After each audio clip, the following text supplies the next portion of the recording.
But yeah, I'm going to talk about planning and approvals for new waste infrastructure. And my presentation is really from a practitioner's perspective.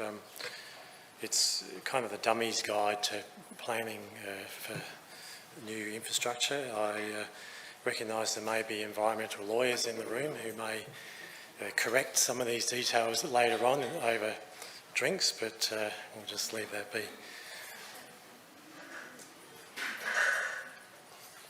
So yeah, my experience comes from working on about 15 or 20 approvals, different types of approvals, local government, state significant projects, and some federal government projects as well. But so what I've done is just run through a few of the basic rules and my experiences on what works and what doesn't work in this complicated area. Oh yeah, and I lost my glasses just before lunch, so if anyone sees a pair of glasses, they're up in the far room there, which is why my reading might be a bit inconsistent here today. But anyway, so there's really three types of levels of approvals, local government, state government and Commonwealth government. And usually most projects fall into the local government category if they're sort of relatively uncomplicated. Sometimes projects fall into state government arena, and generally they're a size which is they're either a large project or there's some other feature of them that means that they have to go into that area. But pretty much, yeah, well, a lot of the projects that we come across do have some involvement from the Commonwealth government, and this is in the area of ecology. Just having some sort of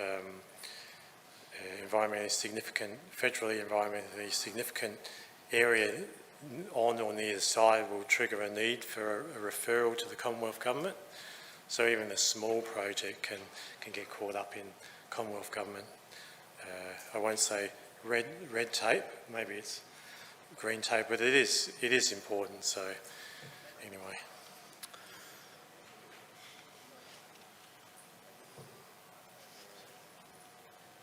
Okay, yeah, rightio. So local government, they're generally DAs for small facilities and they're approved by local councils. And I should have said at the beginning that this presentation is primarily focused on New South Wales, so apologies to people from other states, but I guess there's similar rules in other states anyway, so some of the lessons to be learnt apply across all jurisdictions. So in New South Wales, a statement of environmental effects is needed if it's not defined as what you might call designated development. And the scope of this is determined by local government requirements. So it's basically kind of similar as if you were putting a carport on your house. It's just a DA type thing. However, there are sometimes some extra requirements and specialist reports need to be prepared. In some councils in New South Wales, there's things like waterways impact statements, there's accessibility reports, for disabled access. Some require construction plans and some require operational plans. And a number of projects that I've worked on have been local government approvals, even though they've been what you might call significant projects. The one up on the screen there is for a bike park, a mountain bike park on the old Belrose landfill in Terry Hills in northern Sydney. I've worked, Kim Brecky, an organisation that we work with, did an upgrade of their organics facility. That was a local government thing. And then we've also been working on some new resource recovery facility at West Nowra, and that has required a local government type approval. And there'll be hundreds of the local government type approvals in comparison to the state government ones. But even for a local government, even for a local government approval, you sometimes require an EIS, and that's when the development is defined as designated development, and the designated development triggers things like processing more than 100,000 tonnes of clean fill, or transfer stations handling more than 10,000 tonnes per year, but it has to be waste containing food or livestock, so a transfer station that's just dealing with dry material wouldn't be caught up in requiring an EIS. That would just require an SEE that I described before. And, you know, the other sort of categories that I've listed there as well. But generally, if it's within 500 metres of a residential area, it will require an EIS, and that has other sort of implications. So another sort of term that gets thrown around is state significant projects, and these are generally things like new progressible landfills, which are, you know, have a capacity more than 75,000 tonnes per year, or 650,000 tonnes of putrescible waste over the life of the site, or again one of these environmentally sensitive areas, or transfer stations of over 100,000 tonnes per year, or resource recovery facilities. So that sort of captures quite a few more projects, but it doesn't capture the vast majority of projects that most councils are involved in. So some of the state significant projects that are listed up on the Department of Planning website, the Genesis Waste Management Facility that processes about 500,000 tonnes of C&D waste in Western Sydney, the Kimbrickie Resource Recovery Project, that's an alternative waste technology plant of 100,000 tonnes a year or more. The Woodlawn Expansion Project, that's expanding the Woodlawn receival from 500,000 tonnes per year to 1.2 million. You know, and there's a few others there that basically they're larger style projects, and you can sort of, if you're interested, go on the website and have a look at some of the documentation that's required for those kind of projects. And many of those have already been determined, so you can have a look at the whole approval documentation as well, which is quite interesting. So if it's a state significant project, it requires a what we used to call a PEA, Preliminary Environmental Assessment, but it's basically got a new name, State Significance Supporting Document, and there's a new thing called Secretary's Environment Assessment Requirement, which is the old Director General's requirements. So these are just new terms, but they're very similar things to what was required before. Now they're basically defining the scope of the environmental impact assessment that has to be prepared, and if you are putting up a project, it's a good idea to put forward quite a comprehensive PEA or SSSD, as it'll enable you to potentially eliminate some of the studies that you might have to do otherwise.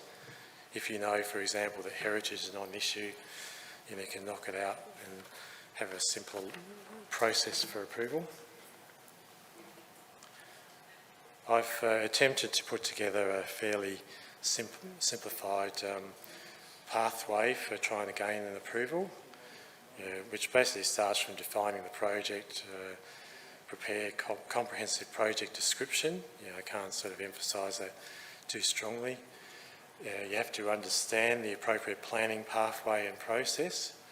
So, sometimes it's not immediately obvious whether you're sort of stay significant or not, and you have to go through some of those just detailed discussions with an environmental planner, and prepare the appropriate documentation, produce a sound concept. So you really need to understand what you're doing with the project and what you're proposing to achieve, and then consulting with relevant stakeholders. So it's pretty important to go and talk to the local community, to talk to the local council if you're not the local council. If you're somebody else, like a private waste company, go and talk to the relevant stakeholders, and then prepare the appropriate documentation and make sure you do a good job of it. So I tried to list down 5 common mistakes. I probably could have listed about 20, but I'm trying to sort of focus on the key ones. And the first one that I've come across a lot is a poorly defined project. If the project's poorly defined, it makes the job of the people writing the EIS very difficult.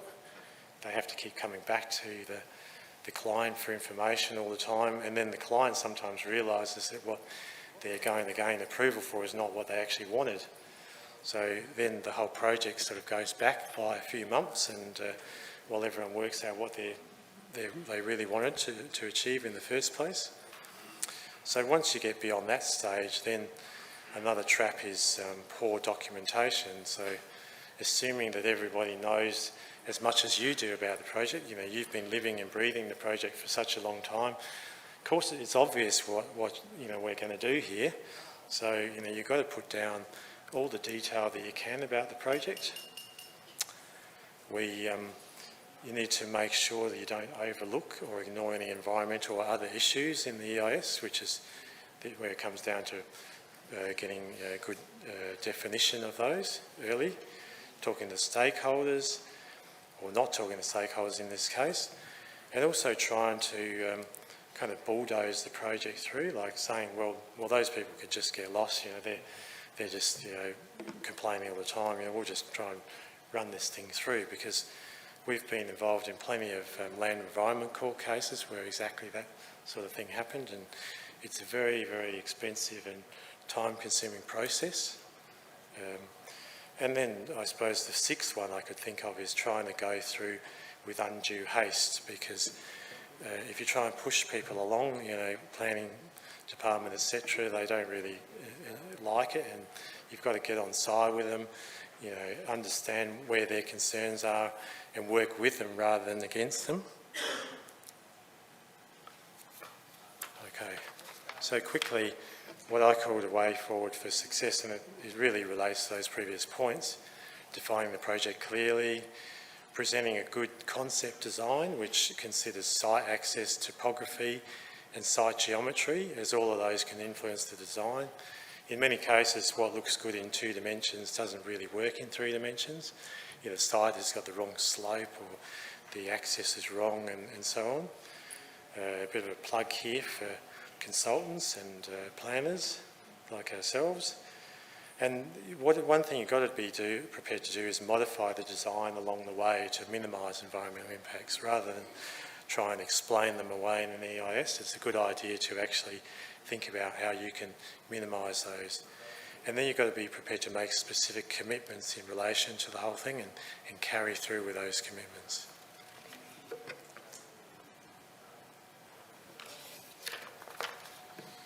So I might just sort of skip over this slide. It's all about defining the project, but basically, what is it going to do?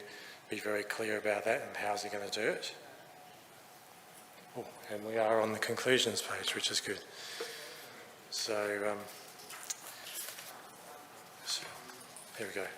In conclusions, the planning and approvals process can be quite complex, and it makes sense to get professional assistance early. Spend a lot of time defining the project, and make sure you understand it so you can communicate it clearly to others, and produce comprehensive and accurate documentation. Don't take shortcuts or try and save money, because it might cost you in the long run. So thank you very much for your attention, everybody. Thank you, David.